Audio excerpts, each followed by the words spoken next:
नमस्कार, मैं हूं मणिकांत और आप देख रहे हैं दर्शन न्यूज। आज हम आए हैं गोरियापट्टी विधानसभा, जहां यहाँ के विधायक सतदेव सिंह जी हमारे साथ हैं।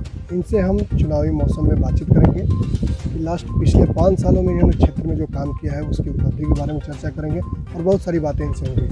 विधायक जी, आपका स्वागत है। बहुत बहुत धन्यवाद। विधायक जी, 5 साल पहले जिन वादों के साथ आप चुनावी मैदान में आए थे और जनता ने विश्वास दिलाकर आपको अपना प्रतिनिधि बनाया, कितना खरा उतर पाए हैं विश्वास में? मैं 100% खड़ा उतरा। मैं जो वादा किया था कि चुनाव जीतने के बाद मैं आपकी हर समस्या का निदान कर दूंगा, उसमें मैं सक्षम हुआ। मैं अपना वादा पूरा किया। जैसे कोई ऐसी बड़ी उपलब्धि बताया जो इन 5 सालों में आपने किया? उपलब्धि तो है कि जामो हॉस्पिटल जो 1816 का था, जो जर्जर हो गया था, वो जिसमें एक कुत्ता सियार बोका वगैरह सब रहते थे, उसको मैंने जीर्णोद्धार करा दिया। वह डॉक्टर की व्यवस्था करा दिया। पहले भी इस क्षेत्र का प्रतिनिधित्व कर चुके हैं, उस समय और इस समय क्या अंतर? देखा जाए उस समय में और आज के समय में बहुत अंतर है। उस समय मैं जो लड़ाई थी 2000 में, वो बैकवर्ड फॉरवर्ड की लड़ाई थी, अगली पिछली की लड़ाई थी। इस समय बैकवर्ड फॉरवर्ड की बात नहीं रह गया है। इस समय विकास की बात हो रही है। जो विकास करेंगे जनता उनके साथ रहेगी, जो विकास नहीं करेंगे जनता उनको साथ छोड़ देगी। तो दोनों में अंतर है। उस समय का काल आज के काल में अंतर है। लेकिन देखा जा रहा है कि आप ही के पार्टी के काफ़ी नेता आपका विरोध कर रहे हैं कि विधायक जी कमीशन लेकर सवाल उठाते हैं, कई तरह के सवाल आरोप लगाते हैं आपको। देखा जाए वो मैं उन लोगों को नेता नहीं मानता। जो लोग विरोध कर रहे हैं ना, वो सारे लोग 2015 के चुनाव में स्वतंत्र उम्मीदवार के रूप में चुनाव लड़ चुके हैं। उनको हमारे बारे में कहने का अधिकार है। वो तो मौसमी पे फ्रॉक्स हैं। जैसे मौसम में फ्रॉक निकलता है ना, उस तरह से वो निकले हुए हैं। उनके पास कोई काम नहीं है। क्या कोरोना का काल जब चल रहा था, जब पूरा बिहार पूरा देश कोरोना में था, उस समय एक सभी लोग घर में डूब गए थे। किसी को पता नहीं था, जनता से इनको कोई प्रेम और लगाव नहीं थी। लेकिन जब कोरोना समाप्त हो गया है, इस मैदान में आ गए हैं। तो मैदान में आने वाले लोग जो है उनसे हमको कोई लेना देना नहीं है, क्योंकि हम अभी उनको आरजेडी नहीं मानता। क्योंकि जो लोग दलीय उम्मीदवार के खिलाफ चुनाव लड़े, पहले उनको दल माफ तो करे, उसके बाद उनको बोलने का अधिकार है। विपक्ष का तो काम है उनका सब बोलना। क्या कि विपक्ष है, आँख है, रहते हुए दिखाई विकास नहीं पड़ रहा है। तो मैं तो कहूँगा कि ब्लाइंड है। वो चश्मा लगा कर देखिए कि गोरियापट्टी विधानसभा में विकास कैसा हुआ है। विकास इस मामले में है कि मेरे पूर्व के जितने एमएलए हैं, उन सब के कार्यों को जोड़ दिया जाए तो मेरा उनसे दुगुना रहेगा। अभी विधानसभा के सवाल है, 24 विधानसभा है, इसका भी सारी है। महाराजगंज में दरौंदा को जोड़ दीजिए तो मेरा दुगुना होगा। सिवान को बरड़िया का जोड़ दीजिए तो वो दुगुना होगा। 24 विधानसभा में कोई विधानसभा हमारी विधानसभा से अपने विकास का तुलना करके देखिए। 100% काम कराए हैं अपने क्षेत्र में आप? जी, मैं कोशिश किया जितना ज़्यादा हो सके अपनी क्षेत्र की जनता को काम करूँ। मैं 255 सड़क ग्रामीण बनाया और 72 सड़क का शिलान्यास टेंडर में चला गया है। अगर कोरोना नहीं होता तो 300-350 सड़कें हमारे यहाँ बन जाती। हमारे यहाँ के कोई पंचायत, कोई गांव मुख्यालय में आने के लिए पार्क का अनुभव नहीं करेगा। मुख्यालय आने के लिए बड़ी सारी व्यवस्थाएं होती हैं और मैं कोशिश किया हूँ कि जो वंचित है उसको भी मैं पूरा कर दूँ। ऐसी परिस्थिति में मैंने 5 साल में 3 अरब का काम अपने क्षेत्र में कराया हो।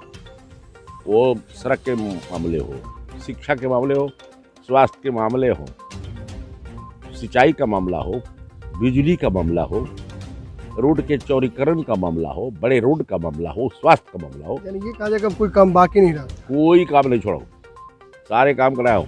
मैं 300 गरीबों को बास्केट पर्चा दिया। जो 1975-76 में जगजीवन राम जी जो भारत कृषि मंत्री थे, जो उन्होंने बंदोबस्ती भूमि का पर्चा दिया था, जो जमीन आज तक दखल नहीं हुए थे, करीब हम 200 करोड़ दखल करा दिया वो भी। उसके बाद आप जानिए हम आपदा से अपने क्षेत्र में 4 करोड़ रुपया पीड़ित परिवार को दिया।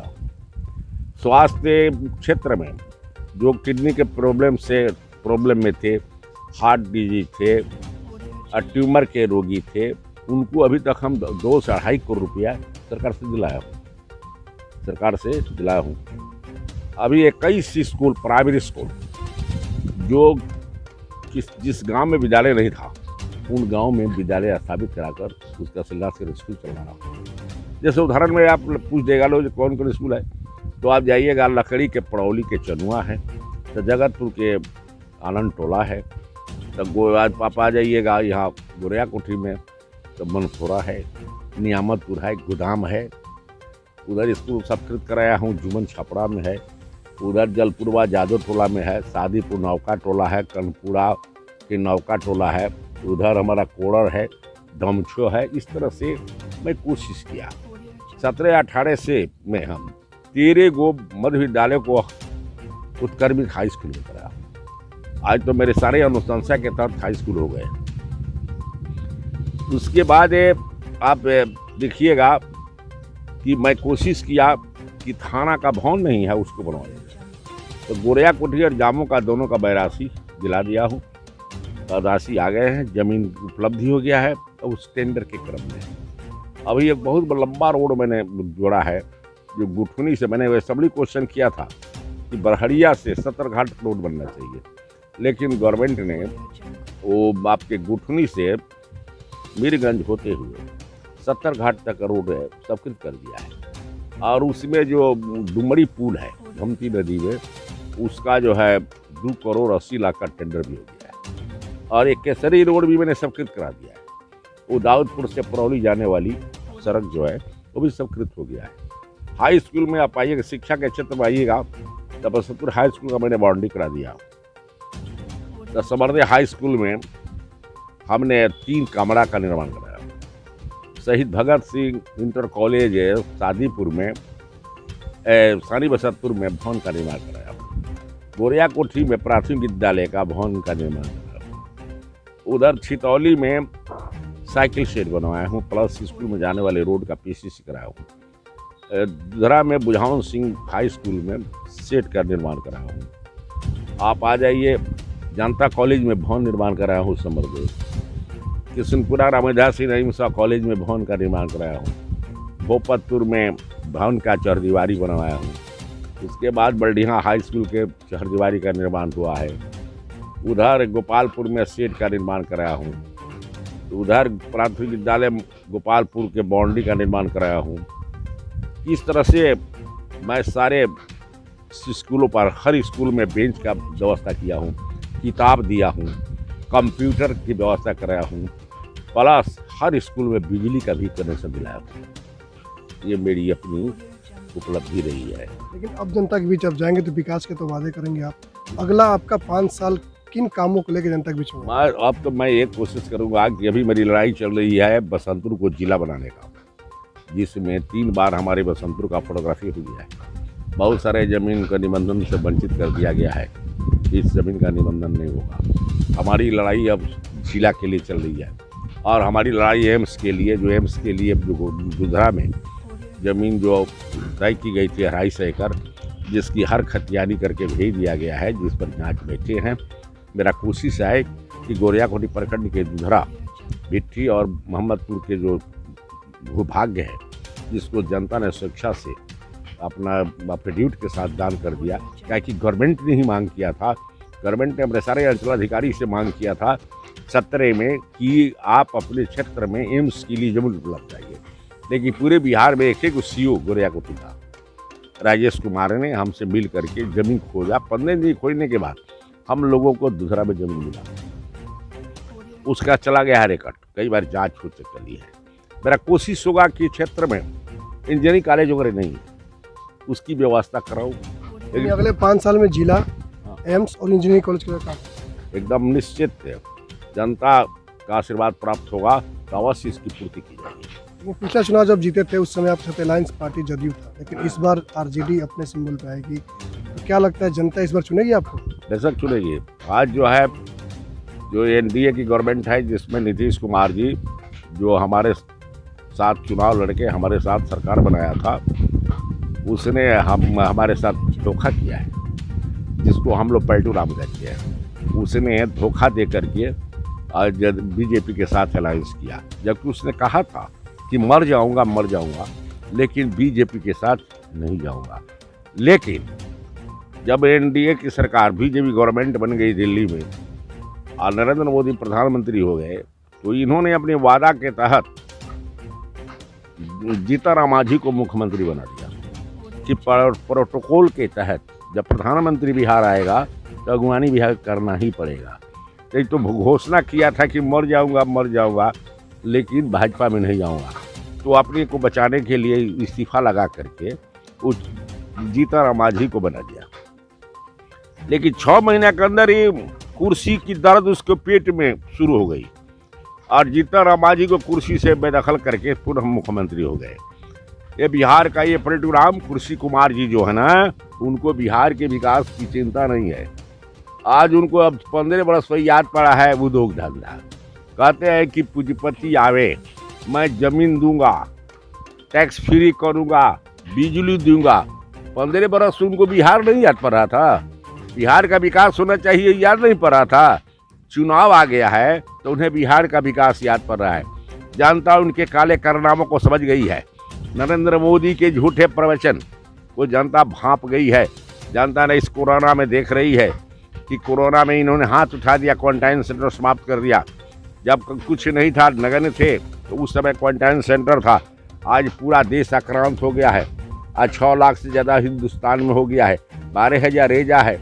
महाराष्ट्र और दिल्ली आंध्रा जो है रिकॉर्ड को छू रहा है। 1 महीना का बाद हमको लगता है कि 20 लाख हो जाएगा, 25 लाख हो जाएगा। तो आज इनके पास कुछ नहीं है। इनकी ऐसी व्यवस्था है कि सैंपल जाता है तो रिपोर्ट आता है पॉजिटिव और 3 दिन के बाद निगेटिव। ये कोरोना जो है इनके चुनावी फंड की व्यवस्था कर रहा है। इनके पदाधिकारी लूट रहे हैं। ये जनता को मूर्ख बनाकर शासन किए हैं। जनता इनकी चाल को समझ गई है। जनता इनको चुनाव में करारी जवाब देगी, इनको मालूम हो जाएगा। क्या आपको लगता है कोरोना काल में चुनाव होना चाहिए? बिल्कुल नहीं होना चाहिए। जनता के लाश पर ही चुनाव कराना चाहते हैं। इनका ये सोच है कि हमने जो प्रवासी मजदूरों को 1,000 रुपया दिया, हम 5 किलो चावल दिया, हमने भाड़ा दिया, इससे जनता हमारे साथ आ जाएगी। लेकिन जनता भी समझ गई है, प्रवासी मजदूर भी समझ गया है, पूरे कोटा में पढ़ने वाले विद्यार्थी भी बिहार के समझ गए हैं कि सारे राज्य, उत्तर प्रदेश, मध्य प्रदेश, राजस्थान, अन्य राज्यों के लोग, सरकारों ने अपने विद्यार्थियों को बुला लिया। लेकिन इन्होंने कहा कि समान वर्ग के लोग हैं, पैसे वालों को बेटा है, उनको हम उनके संबंध में हम कुछ नहीं सोचते। लेकिन इनका विधायक, इनके बड़े बड़े पदाधिकारी 7 से करीब अपने बच्चों को लेकर चलाए, वो समान वर्ग के नहीं थे। जब दबाव पड़ी तो बाहरी मजदूरों के लिए केंद्र सरकार ने पैसा दिया, ट्रेन दिया, और दबाव पड़ा तो इन्होंने हमारे कोटा से विद्यार्थियों को बुलाया। क्या वो पीड़ा को भूल गया? पीड़ा को भूल गया है? आज नरेंद्र मोदी जी कहते हैं कि 8 करोड़ लोगों को राशन नवंबर तक दिया जाएगा, 5 किलो चावल, 1 किलो दाल। अरे बिहार के लोग भिखमंगा है का? और नवंबर तक क्यों दोगे? क्या कि नवंबर तक चुनाव हो जाएगा, सरकार 24 को बन जाएगी। बिहार को भिखमंगा समझ रहा है? बिहार भिखमंगा नहीं है। बिहार तो हड्डी का दान करने वाला है। नरेंद्र मोदी को मालूम नहीं है दधीची का इतिहास। इसी छपड़ा में दधीची ने हड्डी का दान किया था, जिससे वज्र बनाओ, वज्र से राक्षसों का विनाश हुआ। उनको मालूम नहीं है ये बिहार जो है मरध्वज का भूमि है, जहाँ बेटा को दान दे दी गई। ये भरत की भूमि है, जो अपने पुत्रों को छोड़कर प्रहित पुत्र को राजा बना दिया। बिहार भारत का भाल है, सम्मान है, स्वाभिमान है। बिहार जब जगता है तो देश का तख्त बदलता है। उनको मालूम होना चाहिए विकट परिस्थिति है। बिहार के लोग भिखारी नहीं है, बिहार के लोग योद्धा हैं, क्रमवीर हैं, कि नहीं, त्यागी हैं, बिहार के लोग जाग चुके हैं।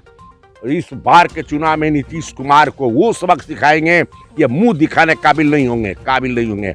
और नरेंद्र मोदी का पोल खुल गया है। 9 बार चीन में ही गए हैं। जितना विदेश का इन्होंने भ्रमण किया है, इनके पूर्व के कोई प्रधानमंत्री उतना भ्रमण नहीं किया। इनकी कूटनीति जो है, डिप्लोमेसी इतना कमजोर साबित हुई है कि नेपाल जो हमारे ऊपर निर्भर करता था, नेपाल की सारी व्यवस्थाएं हमारी है, हमारे तरफ से होता था, मीठी रोटी का संबंध है। नेपाल आज हम पर आंख दिखा रहा है। हमारा बैरेज को मरम्मत नहीं होने दिया। हम सीमा पर सेना लगा दिया है, हमारे क्षेत्र को अपना क्षेत्र कर रहा है। चीन ललकार रहा है, पाकिस्तान ललकार रहा है। 56 इंच का सीना जो है बकरी का सीना लेकर भूमि भूमि कर रहा है। आज जितने हमारे जवानों की हत्या हो गई है, जितना लोग मारे गए, इनके पूर्व के किसी प्रधानमंत्री काल में नहीं हुआ। ये मौनी बाबा कहते थे मनमोहन सिंह को, लेकिन उनके काल में अपने काल को तुरला कर ले तो हत्या की जोर लग गई है। कि हत्या किसकी हो रही है? गरीब का बेटा सेना में है, देश की चिंता गरीबों को है, खजाना लूटने की चिंता नरेंद्र मोदी को है, एनडीए सरकार को है। गरीब का बेटा पेट पोषने के लिए, परिवार को चलाने के लिए सेना में जाता है। आज देश की रक्षा की जिम्मेदारी उनको है, इनको खजाना लूटने को है, इनको विलासिता का। जी क्या लगता है इस बार आपकी पार्टी सरकार बनेगी बिहार में? बेशक बनेगी हमारी सरकार। जनता वो भी हुई है, जनता परिवर्तन के पक्ष में है। लेकिन आपके पार्टी में भी काफी विद्वेष चल रहा है और कई लोग कई एमएलसी छोड़ के पार्टी चले गए। एमएलसी तो विधान परिषद जो है, तो पत्रकार है यार, विधान परिषद जो है रिटायर लोगों की चीज है, बैगेट है, रिटायर लोगों को उसे भेजा जाता है। आराम करो, all privilege but no power, सारी सुविधाएं आपको दी जाएगी। लेकिन वरिष्ठ नेता भी नाराज चल रहे हैं। अरे भाई तो चल में करेंगे, घर में कहा किसके घर में लड़ाई नहीं है? आपके घर में लड़ाई नहीं है, हर घर में लड़ाई है, झंझट होता है, फिर वो लोग एक हो जाता है। इसका असर चुनाव पर तो पड़ेगा? कुछ नहीं पड़ेगा। रघुवंश बाबू 15 साल कहीं नहीं जाएंगे। कुमार जी मुख्यमंत्री हैं, लेकिन इससे पहले 15 साल हाथी की पार्टी की सरकार, तो क्या 15 साल पहले जो विकास हुआ था, तो उस विकास के मुद्दे पर इस बार आप चुनाव में जाएंगे? तरीके जय रही उस समय तो कहता है लोग कि जंगल राज था, तो मैं तो कहूँगा कि नीतीश का मंगल राज है। बिल्कुल। आज तो हत्या इतनी हो रही है, इसके प्रशासन में तो इसका ब्यूरोक्रेट्स लगाम है। इसका एक योजना का नाम बता दीजिए कि जो पाक साफ चल रहा हो, बे लूट के चल रहा हो, बे कमीशन का चल रहा हो, इसके किसी कर्जालय में बिना पैसे के काम हो रहा हो। ये तो प्रजातंत्र का मौखला उड़ा दिया। सरकार की विफलता हुई। हाँ। आप किस मुद्दे पर आएंगे? अरे भाई हमारा मुद्दा है कि हम हमारी सरकार बनेगी, हम बिहार की गौरव के लिए कार्य करेंगे। जो फैक्ट्रियां बंद है, जो फैक्ट्रियां बंद है, वो फैक्ट्रियों को हम लागू करूंगा, चालू करूंगा। जो उद्योग हमारे विरुद्ध है उनको जिंदा करूंगा। मेरी कोशिश होगी कि बाहरी पूंजीपतियों को लाया जाए, यहाँ निवेश की व्यवस्था की। राजद के शासन के पहले सिवान में 3 चीनी मिलें चला करते थे, उनके शासन काल में बंद हो गया। जी नहीं, उसके पहले बंद हुआ था। आरजेडी के काल में ये चीनी मिल नहीं बंद हुई थी, ये कांग्रेस के काल में ही चीनी मिल बंद हो गई थी। बिहार में 27 की चीनी मिल है, महाराष्ट्र के बाद बिहार है, जिसमें 15 चीनी मिल आपका बंद। पार्टी के साथ तो अलायंस तो है वो कांग्रेस साथ? हाँ, कांग्रेस के साथ है। तो अपना अलायंस है तो कांग्रेस की अपनी नीति है, हमारी अपनी नीति है। हमारी लग रहा है कि पुरानी जो विफलता थी विकास करने हाँ। उसको पीछे छोड़ते हुए उसके लिए तो माफी मांग लिया है। हमारा नेता ने कह दिया कि हम पूर्व के जो हमारी गलतियां हुई है, हम उसको कतई नहीं दोहराएंगे, हम नए सिरे से नई बिहार के निर्माण में लग जाएंगे। अभी हम बात कर रहे थे गुड़ियाकोटी विधायक सतदेव सिंह, उन्होंने कहा कि जो पार्टी के द्वारा पूर्व गलतियाँ हुई थी, पार्टी के द्वारा ही माफ़ी मांग ली गई है और अगले चुनाव में जो सरकार बनेगी तो नए चेहरे के साथ और नए जोश खरोश के साथ बिहार में काम होगा और एक विकास की नई गाथा लिखी जाएगी। मणिकांत, दर्शन न्यूज़, सिवान।